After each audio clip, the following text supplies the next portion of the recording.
You cannot miss out this AI. I gave this AI a woman and a turtle, and I asked it to put the woman on the turtle swimming under the sea. And what did it give me?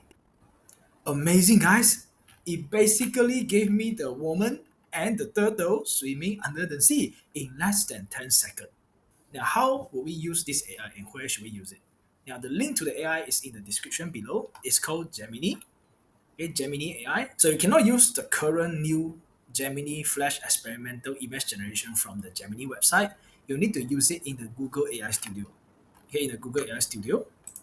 So you look something like this, and then you go to this place model. You choose Gemini 2.0 Flash image generation, and here you can upload an image, any image, or you can go to the sample. You click a dot, and I go to the sample again. I'm going to click a cat, and I'll ask it to make a dog stepping on a cat.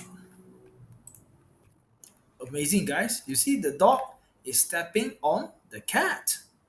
Although the color is a bit off, but they look basically the same. Now, what if we ask him to edit image for us? So I'm gonna upload an image to him. Now, this is the image of the woman I uploaded just now. So I want it to remove the background, change it into something brighter, and add the text.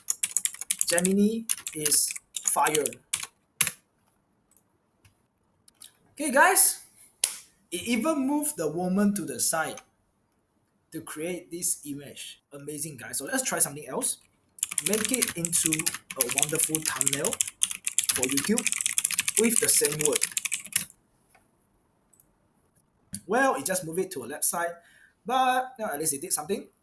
Let's try something else. Now, let's put in some sample media. Just now we have the turtle example. We're going to use the cat. The woman holding the cat in her arm in a warm house. Amazing, guys. It basically made the woman hold the cat in the warm house. Editing has never been so easy before, even with the previous AI in painting and out painting skill. So, why are you waiting, guys? Come and try out the new AI function. I'll see you all next time.